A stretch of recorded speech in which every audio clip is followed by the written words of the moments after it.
देखिए, अगर हिस्टोरिकली नजर डाली जाए तो इंडिया और यूएसए के रिलेशंस कुछ खास रहे नहीं है। एंड ये मैं क्यों कह रहा हूँ, बिकॉज पास्ट में इंडिया की लीडरशिप कुछ ऐसे लीडर्स के हाथ में थी जिनका खुद का विजन क्लियर नहीं था।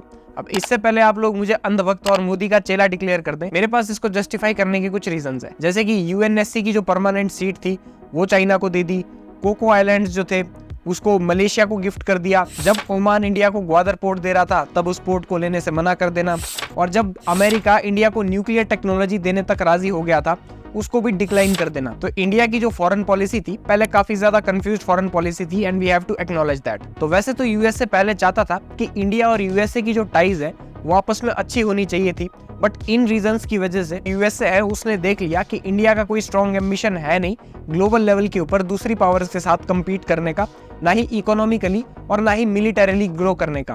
बट अब यूएसए जो था वो इंडिया के चक्कर में अपना जो एशिया की तरफ एक्सपेंशन था उसको कॉम्प्रोमाइज नहीं करना चाहता था, और वो ना तो यूएसएसआर को फॉर ग्रांटेड लेना चाहता था। तो इसलिए यूएसए ने एशिया में एक्सपेंड करने के लिए क्या किया, ये पाकिस्तान और चाइना जो दो कंट्रीज है इनके साथ अपनी जो टाइज है उसको मजबूत करना शुरू कर दिया। देखिए, अगर आज के सिनेरियोज की बात की जाए तो चाइना और यूएसए में अब तो काफी ज्यादा फ्यूड डल चुकी है। ये दोनों ही कंट्रीज एक दूसरे को आंखें दिखाती रहती है। चाइना तो बल्कि ये तक चाहता है कि ये मिलिटरली भी यूएसए को ओवरटेक कर ले एंड इकोनॉमी वाइज भी ये यूएसए को ओवरटेक कर ले। बट एक समय ऐसा भी हुआ करता था जब यूएसए ने ही चाइना को हेल्प की इसकी जो इकोनॉमी है उसकी जो नींव है उसको बिछाने के लिए, एंड इनको इकोनॉमिकली फॉस्टर करने के लिए भी यूएसए ने ही हेल्प की थी।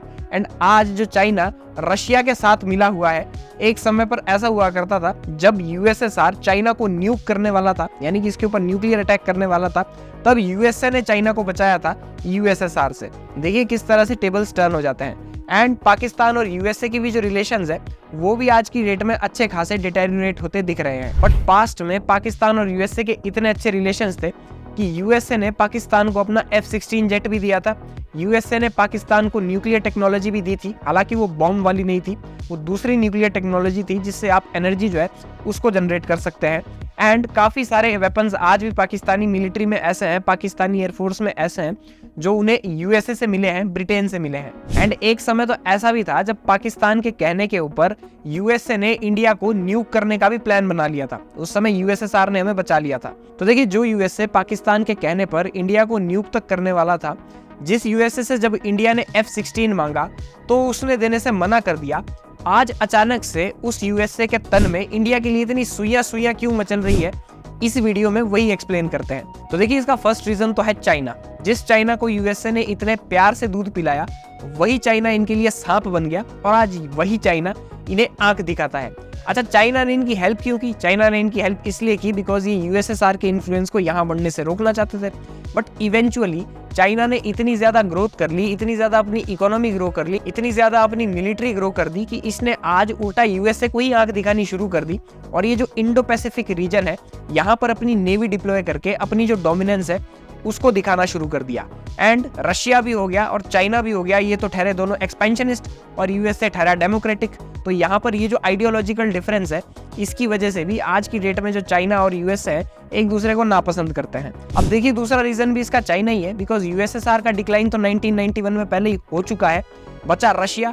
रशिया पहले ही एम्ब्रॉयलमेंट से जूझ रहा है जो उसने यूक्रेन में किया है, तो रशिया की इकोनॉमी तो अभी सफर कर ही रही है। बट चाइना एक ऐसी कंट्री है पूरे एशिया में जो अभी यूएसए को टक्कर देने में सक्षम है, केपेबल है। तो यही चीज से जो सुपर पावर है वो इनसिक्योर हुआ पड़ा है, और इसीलिए जो व्हाइट हाउस है वो चाइना के इन्फ्लुएंस को रोकना चाहता है एशिया में। तो पाकिस्तान तो जो ये चाइना की टायरनी है इसको एशिया में बढ़ने से रोकने से रहा, बिकॉज इनके लिए तो अगर कोई भी पैसा फेंक ले तो ये उसको अपना अब्बू बना लेते हैं। बेशक भाड़े का बनाता है पर बनाते जरूर है। और पाकिस्तान और यूएसए के रिलेशंस तो आप आपस में आजकल देख ही सकते हैं कि कितने अच्छे हैं। जब से वो ओसामा बिन लादेन वाला सीन हुआ था, एंड जब 2016 में जब ट्रंप इलेक्ट होके आया था तब उसने पाकिस्तान को जो एड मिलती थी उसको बंद कर दिया। तो इनके रिलेशंस तो माशाल्लाह बहुत अच्छे हैं। तो यहाँ पे यूएसए ने देख लिया है तो पाकिस्तान के साथ रिश्ते अच्छे हैं नहीं। पाकिस्तानी ये नारे लगाते हैं कि हमारी और चीनियों की दोस्ती समुद्र से गहरी और पहाड़ों से ऊंची। तो अब यहाँ पर यूएसए देख चुका है कि जो इंडिया है और यूएसए है, दोनों का कॉमन एनिमी जो है वो है चाइना। तो इसलिए जो यूएसए है वो इंडिया के और ज्यादा करीब आता जा रहा है, ताकि जो इंडो पैसिफिक रीजन है वहां पर चाइना की जो टायरनी है उसको बढ़ने से रोका जा सके। One more reason is that when in 2014 Modi became the prime minister of this country, तो इस कंट्री की जो फॉरेन पॉलिसी है एंड इसकी जो डिफेंस को लेके अप्रोच है, ऑफेंस को लेके अप्रोच है, वो काफी साफ हो चुकी है, वो काफी लीनियर हो चुकी है, शार्प हो चुकी है। अब अगर डिफेंस से ऑफेंस की तरफ शिफ्ट होना है तो वेपन्स भी एडवांस और खतरनाक चाहिए होंगे। तो यूएसए ने ये भी देख लिया कि इंडिया एक बहुत बड़ा मार्केट बन सकता है इनके वेपन्स को परचेज करने के लिए, इनके वेपन्स को इंपोर्ट करने के लिए।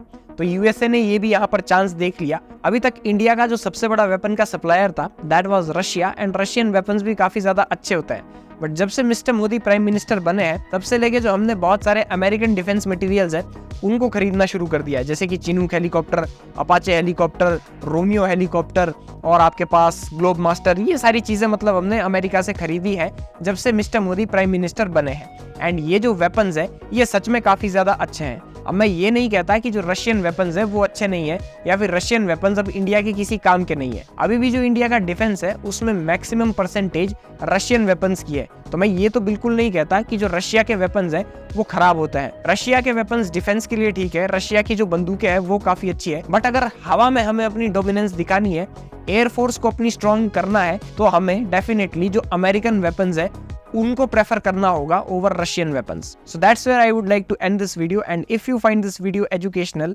and entertaining at the same time, then give this video a like. Don't forget to subscribe, and if you want to share it with your friends and family, then you are free to do.